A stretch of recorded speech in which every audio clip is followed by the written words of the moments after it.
Ever feel like, I don't know, maybe some of the changes after Vatican II left some of us feeling a bit lost? Like maybe we lost something important along the way. Yeah.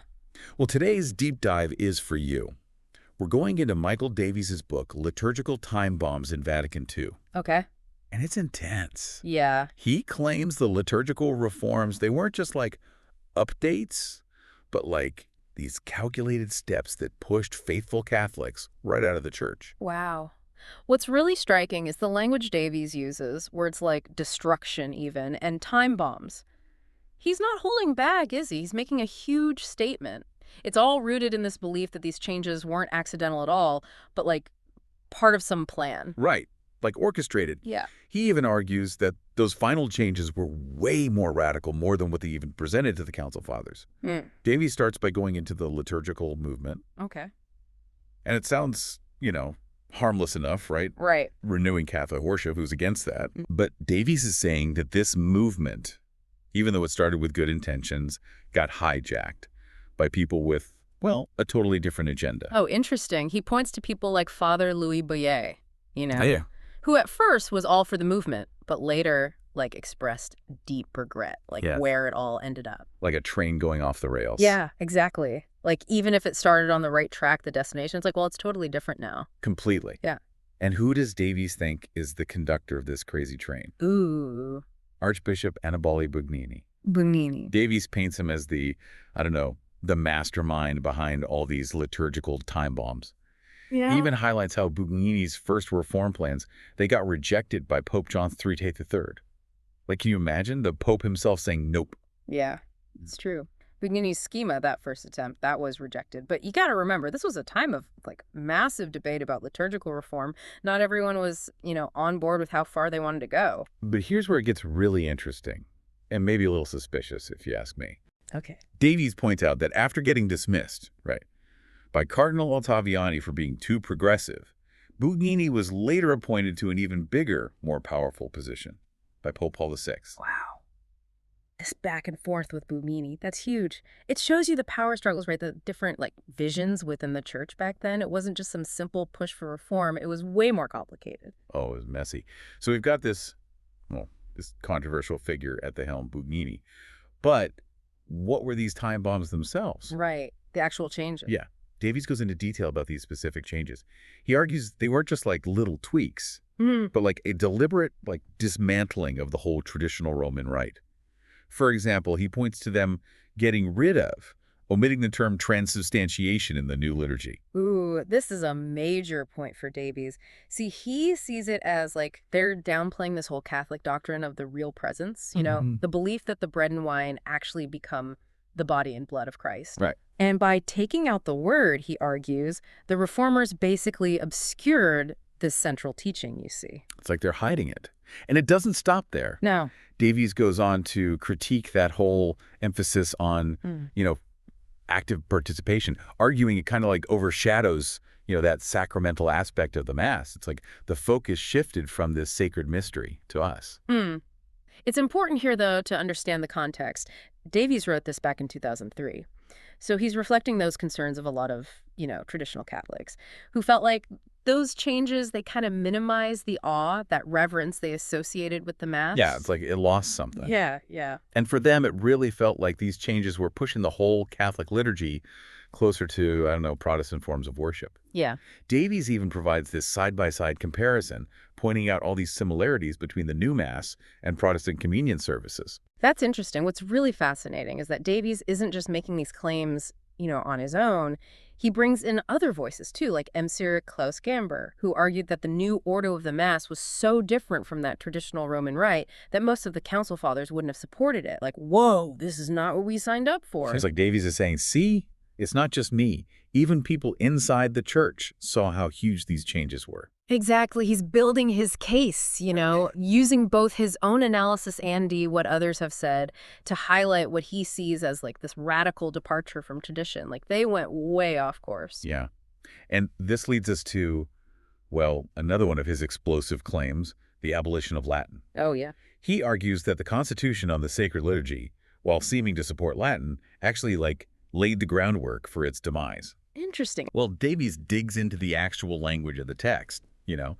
He claims that it was intentionally ambiguous, like on purpose, to allow for interpretations that ended up favoring, guess what, the vernacular. And then Latin got pushed aside. It's like this classic bait and switch, he says. Oh, wow. So the Council Fathers are presented with this seemingly harmless thing, right? Only for its true implications to unfold way later. And who does Davies think is behind this? Bugnini, again, he argues that Bugnini, as the head honcho of the concilium, had the power to, like, interpret and implement the council's decrees on, well, liturgy. So crucial to his argument, right? He believes Bugnini, maybe intentionally, maybe not, used his position to push his own vision, possibly even going further than what the council initially intended. Which brings us to one of Davies's most provocative statements.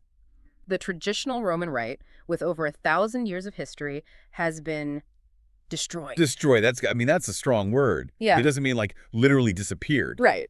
It's still practiced, just way less often. What Davies is saying is that the core, the essence of the traditional Roman Rite, it's been fundamentally changed. He quotes Father Gelano, who said that reform, it went way beyond what the council planned. So it's about the heart of the Mass, the meaning behind everything. And Davies connects this straight to, people leaving the church. He calls it a pastoral disaster, less people at Mass, fewer priests, and a decline in traditional Catholic beliefs and practices. Like, everything's going down. And he brings out the stats to back it up. About declining Mass attendance, less guys becoming priests, and just a decrease in traditional Catholic beliefs and practices. It's like he's saying, look at the numbers, people. It's right there in front of you. Yeah, it's a bleak picture. Yeah. But we've got to remember, Davies is coming from a very specific place, right? Yeah. He's a huge advocate for that traditional Latin Mass. Right. So his analysis, it reflects that. Of course, he's not giving some neutral, objective history of the reforms. This is him passionately defending that traditional liturgy and criticizing what he sees as, like, abandoning it. But even if you don't agree with every little thing he says, it's a perspective that many traditional Catholics really connect with. Like, it speaks to them. It definitely makes you think, okay, so we've got this backdrop, right? This planned revolution, the time bombs, and even this alleged fallout. But who were the players behind the scenes? The puppet masters, according to Davies. Now it gets even more controversial. He points to this group he calls the Perete, these theological advisors who he claims had way too much influence on the council. Like, he even calls it, get this, the Council of the Perete. Yeah, these Perete, Davies argues, they weren't just sitting there like passive advisors. He thinks they actually shaped the council documents, like inserted ambiguous language, loopholes even, that allowed for, well, more radical interpretations later on. So it's like they planted these seeds for a liturgical revolution, knowing that, given the right conditions, those seeds would grow into something way bigger than what the Council Fathers originally intended, like a Trojan horse or something. That's exactly Davies's point. He argues these parodies, a lot of them held what he considered, liberal views. And they were able to manipulate the whole process to get their agenda through. He even claims that the final liturgical changes were even more radical than what they showed to the Council Fathers, citing like specific examples, like that whole understanding of active participation. So the Council Fathers thought they were signing off on one thing, but the Paredes had, something else up their sleeve. That sounds kind of sneaky. Well, Davies argues that the Council Fathers, they had this very traditional understanding of active participation, right? Focusing on interior participation and the priest's role as like the main actor in the liturgy. But the Perete, with their goal of bringing the Mass closer to those Protestant forms of worship, they use this ambiguity to justify a much more external and congregational focus. Like, hey, everyone needs to be involved. So it's all about how you interpret it. The same words can mean totally different things depending on who's reading them. Like, you could read the same sentence and come away with two completely different ideas. Exactly. And according to Davies, this was intentional, this ambiguity, and it let the Perete push through changes that, well, the Council Fathers might not have agreed to if they'd, fully understood what it all meant. Right. Like, wait a minute. That's not what we were talking about. Okay, so this is getting pretty serious. But what kind of concrete changes are we talking about? How did all this ambiguity actually play out in the liturgy itself? Like, what did people actually see and experience differently? Well, Davies says that the Perseutes take on active participation. It led to a whole bunch of changes, like the vernacular being introduced everywhere, the priest facing the people, and even replacing those traditional hymns with more, contemporary music. It's like they use this one phrase, active participation, as this like wedge to open the door for a whole bunch of innovations. And once that door's open, it's hard to close it again. Precisely. And for Davies, every single one of those changes, it was another step away from the traditional Roman Rite and a step towards a more Protestant style of worship. We should point out, though, that not everyone agrees with this view, right? There are plenty of theologians and historians who argue that, those liturgical reforms were a natural outcome of the council's desire for renewal. Like, hey, the church needs to change with the times. Absolutely, yeah. Many see it as this organic evolution, a response to the changing needs of the church in the modern world. But Davies, he vehemently disagrees. He truly believes that it was a deliberate and orchestrated upheaval of tradition. Like, they tore down everything we held dear. And this brings us to, well, another one of Davies' more controversial claims, the involvement of, Freemasons. Yeah, this is where things get really, really sensitive. Davies cites sources that claim Bugnini himself was a Freemason, and that Masonic influence, it played a part in shaping those liturgical reforms. Now, I know this is a claim that a lot of people dispute, and there's not a ton of solid evidence to support it, but it just shows how much suspicion and distrust some traditional Catholics felt towards, well, the changes happening within the church. Like, who's really in control here? It's important to think about the historical context, too. This was right in the middle of the Cold War, and anti-communist feelings were super high, and Freemasonry, often seen as this, secretive organization, it was easy to link it to all those conspiracy theories floating around. So even if those claims about Freemasons are tough to prove, they reflect a much deeper anxiety about where the church was heading after Vatican II. Like, are we losing our way? Are we being infiltrated? Exactly. That fear of outside influence, of some plan to, I don't know, undermine the church from within. It's a theme that pops up again and again in Davies' work and in the whole traditionalist movement. Okay, so we've got these time bombs being planted, the patriarch allegedly pulling the strings, and maybe even some, I don't know, shadowy figures lurking in the background.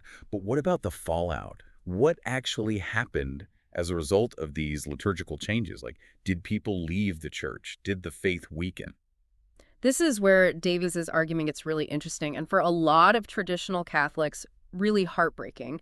He argues that these reforms led to this mass exodus from the church. He calls it a pastoral disaster, pointing to declining mass attendance, not enough priests, and just a widespread loss of faith among Catholics. Like, the church is emptying out. So he's directly saying these changes in the liturgy caused people to leave the church. That's a pretty bold statement. Yeah, he's arguing that the new mass, stripped of its traditional beauty and mystery, it just didn't nourish the faith of a lot of Catholics. So they just, I don't know, disengaged, they stopped coming, they stopped believing. And does he have anything to back this up, like any evidence? Oh, yeah. He uses statistics showing this huge drop in the number of baptisms, marriages, and, guys becoming priests in the years after the council. He presents those numbers as proof that something went wrong, that the reforms had these unintended and, damaging consequences. And this wasn't just some abstract concern for Davies, right? This was personal. He was a lifelong advocate for that traditional Latin Mass. He saw firsthand the pain and confusion these changes caused among the faithful. Like, these were his people, his community, and he saw them hurting. Absolutely. He personally witnessed the Latin Mass being suppressed, and those who preferred the old rite, they were marginalized, pushed aside. And he felt like it was a betrayal of the church's whole liturgical heritage. Like, we're throwing away centuries of tradition. He also argues that the changes in the liturgy, they even had a negative impact on ecumenical relations, with Protestants questioning what made the Catholic Church different anymore.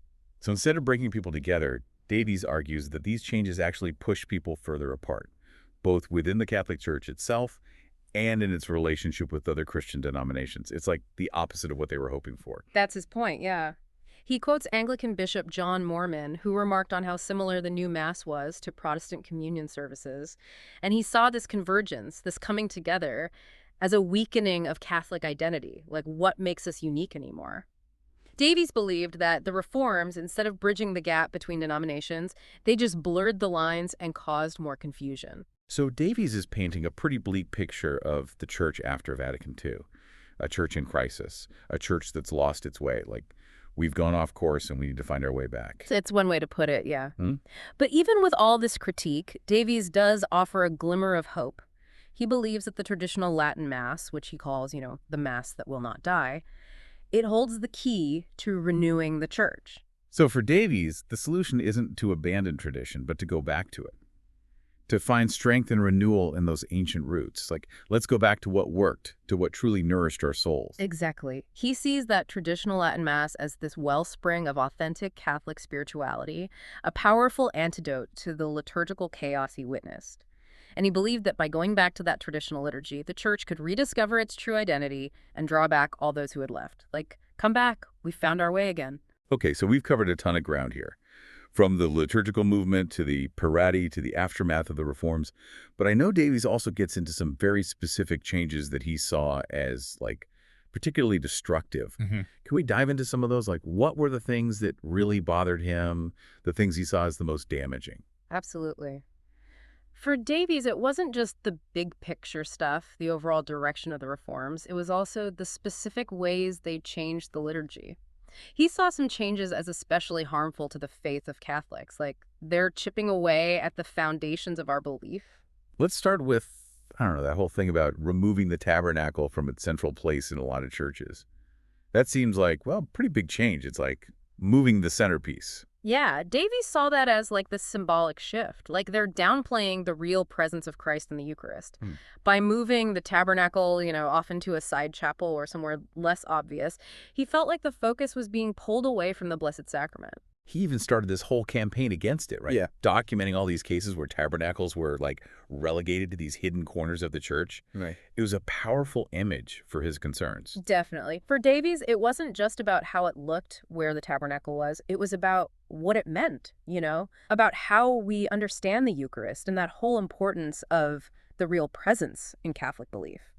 He felt that by, hiding the tabernacle visually, the reformers were subtly shifting the focus away from this core doctrine. Like, hey, don't look over there, look over here. He also really criticizes, I don't know if you've read this part, the introduction of what he calls this permanently evolving liturgy. Oh, yeah. What does he even mean by that? Like, the liturgy is always changing. Well, Davies was worried about this idea of a liturgy that was always being updated, revised. He argued that it just opened the door to, endless experimentation and innovation, and then you lose that, uniformity, that tradition. He felt the Mass should be like a source of stability and continuity, not something that's always changing. Like, people need something solid to hold on to. So for him, it was about keeping that sacredness of the ritual, making sure it wasn't, I don't know, subject to changing tastes or, trends. Exactly. He believed all that constant tinkering with the liturgy, it weakened its ability to connect people to the timeless mysteries of the faith. It made the Mass more about us, about humans, and less about, the transcendent. And he uses the example of the concilium, right? That committee they set up to implement the liturgical reforms as proof of this permanently evolving liturgy. He claims they went rogue, pushing through changes that went way further than what the council had in mind. Yeah, Davies believed that the concilium, instead of, faithfully interpreting and implementing what the council said, they used their power to push their own agenda and push the liturgy in a direction that he felt was, really bad for the church. Like, they took the ball and ran with it in the wrong direction. And he has, specific examples of this, of them, I don't know, overreaching. One of the biggest examples he gives is the shift in emphasis from the offertory to the liturgy of the word. Davies argues that this change downplayed the whole sacrificial aspect of the Mass and made it, more Protestant in its focus. So instead of emphasizing that offering of the bread and wine, which becomes the body and blood of Christ, the focus shifted to the readings and the sermon. The words became more important than the actions. That's right. And for Davies, that shift, it showed this fundamental misunderstanding of what the Mass is all about. He believed the Mass was primarily about the sacrifice of Christ, not just to get together to hear Scripture and think about it. He even, dives deep into the words of the prayers, right? Showing how that original Latin text, so rich in sacrificial language, was often, watered down or even changed in the vernacular translations. They lost something in translation. He saw that as a deliberate attempt to, hide the Catholic understanding of the Mass as this true sacrifice. Totally different from the Protestant idea of just a, memorial meal. He believed the reformers were trying to, downplay the sacrifice of the Eucharist, making it more like Protestant theology.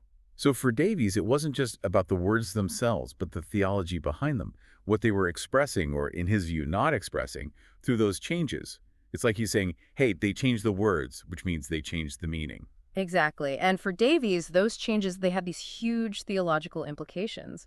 moving the church further away from its traditional understanding of the Eucharist. He believed that by changing the language, the reformers were subtly changing how Catholics were taught to understand and experience their faith. Another big point of contention for Davies was, moving away from kneeling for communion. He saw that as like a sign of disrespect, less reverence for the Blessed Sacrament. Like, stand up straight and show some respect. He argues that kneeling, it's a posture of adoration, acknowledging the real presence of Christ in the Eucharist. And by encouraging people to stand, Davies believed the church was downplaying this really essential doctrine, like, we're not taking this seriously anymore. It's interesting how he connects these, like, seemingly small changes in posture or gestures to these big shifts in how we understand theology. For Davies, they weren't just superficial changes. They represented a total transformation of how Catholics were being taught to understand and live their faith. Like, it changed everything. So he's connecting the outward form of the liturgy to the inner disposition of the faithful. He's saying that if you change how people participate in the Mass, you can actually change their beliefs. That's right. He felt that those physical actions, like kneeling, making the sign of the cross, and saying those traditional prayers, they weren't just empty rituals. They were powerful expressions of faith that helped to shape the inner life of the believer. And he believed that by messing with these outward forms, the reformers were accidentally undermining the faith of Catholics. So what's the takeaway from all this? Mhm. We've gone deep into Michael Davies' critique of the liturgical reforms after Vatican II.